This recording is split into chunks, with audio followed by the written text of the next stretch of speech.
Hi everyone, and welcome to this video.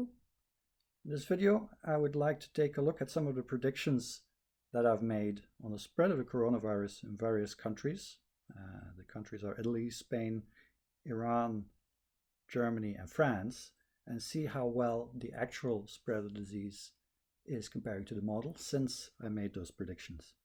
So when we look at these countries, Italy and Spain, they were really hard hit a couple of weeks ago. They're still hard hit, but things are getting better. France and Germany is a similar story. France in particular was very hard hit, and it's still hard hit, but things are getting better. And in Iran, same thing. It was hard hit in the beginning.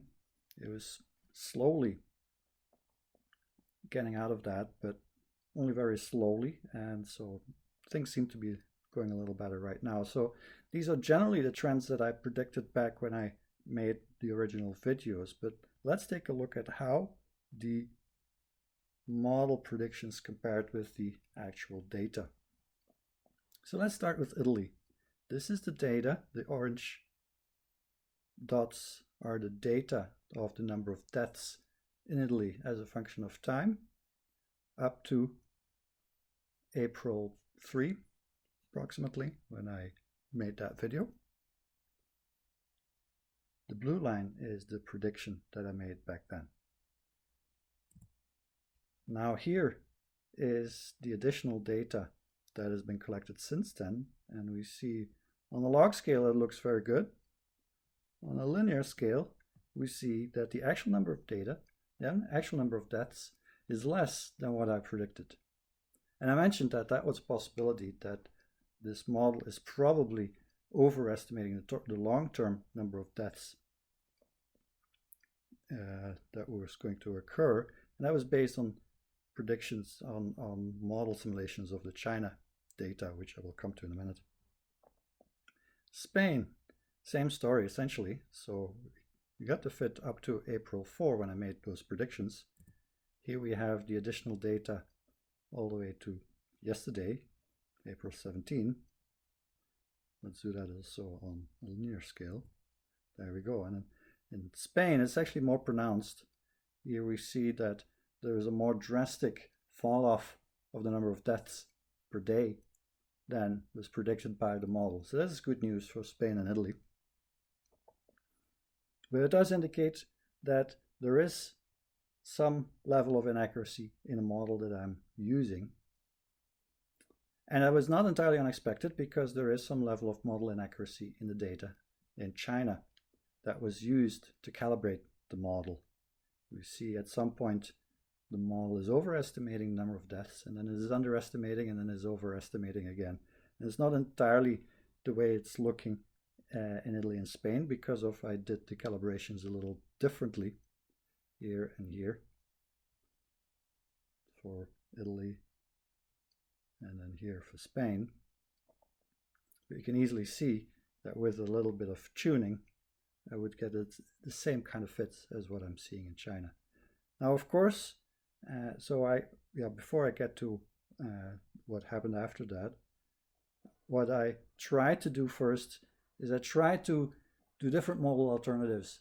For instance, add additional stages to the disease and see if I can capture the progression of the disease more accurately by adding more stages to it. But when I did that, here is the most successful alternative model. This is the original model. You can see it changes very little, and overall it doesn't really improve the agreement between the reported data and the model data. Now, something happened today, or yesterday rather.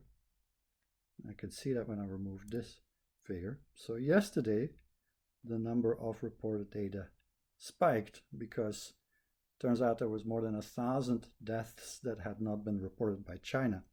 Now it's very clear that now that we know we need to shoot for this point, that by recalibrating that a little bit, it'll be fairly easy to fit this section of the curve and then get a curve that goes through this point. So what we learned yesterday indicates that the model, the way I developed it, is actually more accurate than what I originally thought. So then the question arises, is that true for other countries as well? Is there some kind of a difference that can explain the discrepancy between the model and the data a little better? So for Iran, it turns out that there is. For instance, in Iran, I noticed that the number of deaths cumulatively was increasing very linearly, and the model actually had a bit of a trouble describing that. It tended to ease into that straight line more gradually than what was seen in the actual data. And so when I reported that, I asked people from Iran if they were aware of anything that might have explained what was happening here. And they said, oh yes, we had the Iranian New Year, and that was March 20 or March 21st. And there was a lot of activity on the Iranian New Year's, people visiting each other, and that might have caused a spike in the number of infections, which might have changed the course of these curves. So based on that information, I tried to make improvements to the model, and that is what you're seeing here. It does make the line a little more straight, but actually the effects of adding a spike in the number of infections didn't really improve the fit between the model and the reported data very well.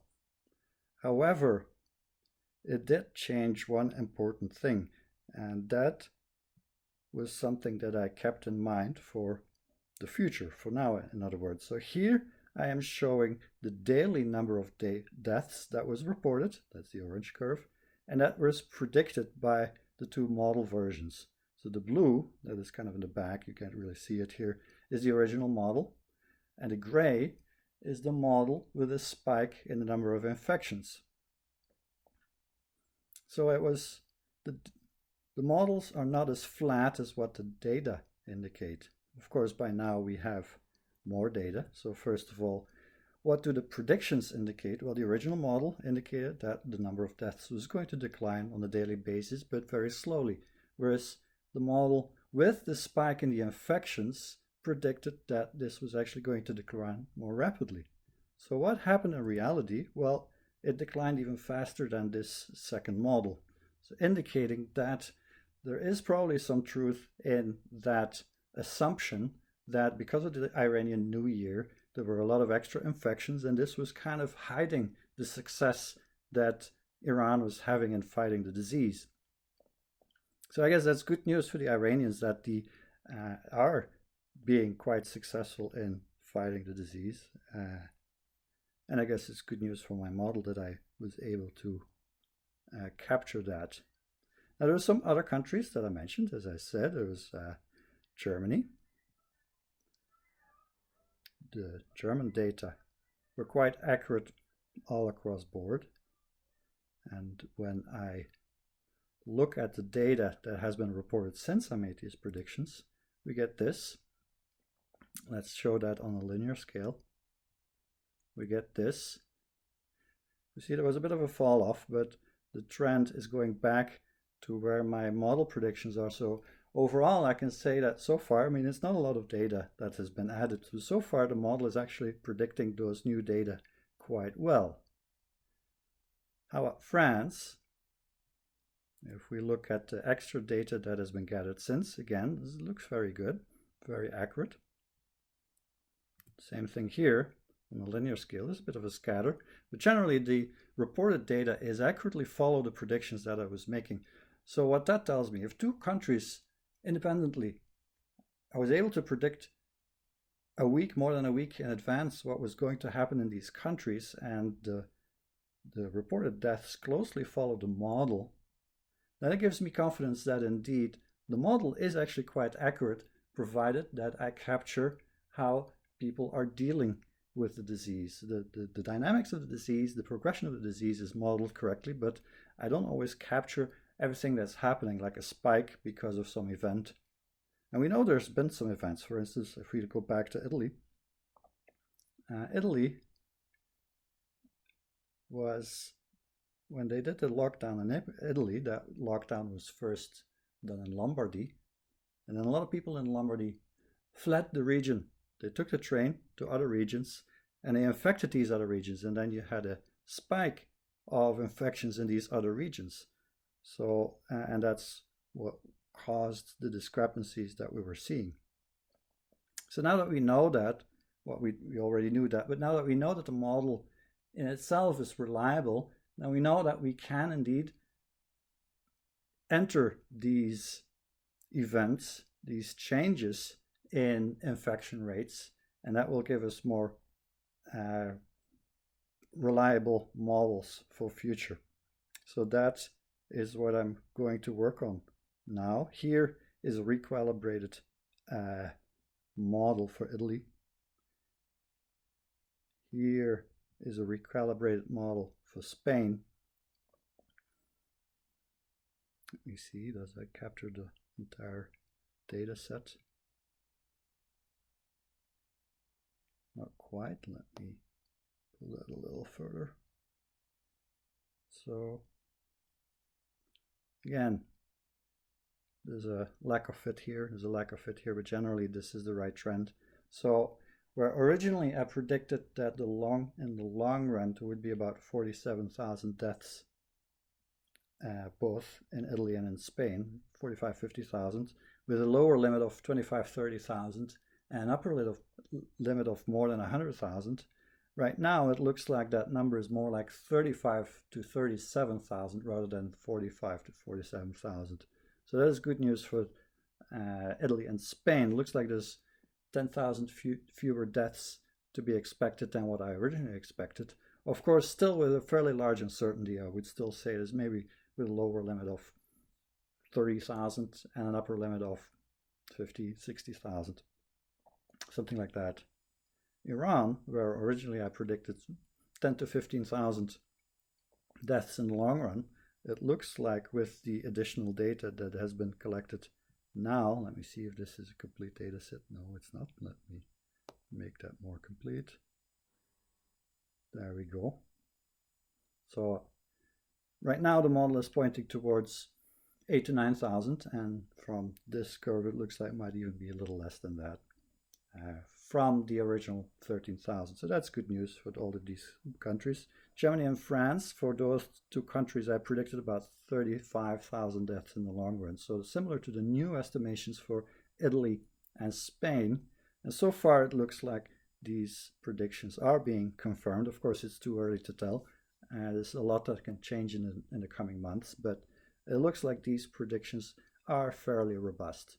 So based on that, you can expect more videos in the future covering more countries now that I have a better sense of how the model works and how well the model describes reality and what kind of manipulations I need to do to make sure that I introduce all the interventions, all the responses that people are doing to the virus to get accurate predictions. I hope you found the information in this video useful. If you did, please like the video, subscribe to the channel, and I hope to see you again in the next video.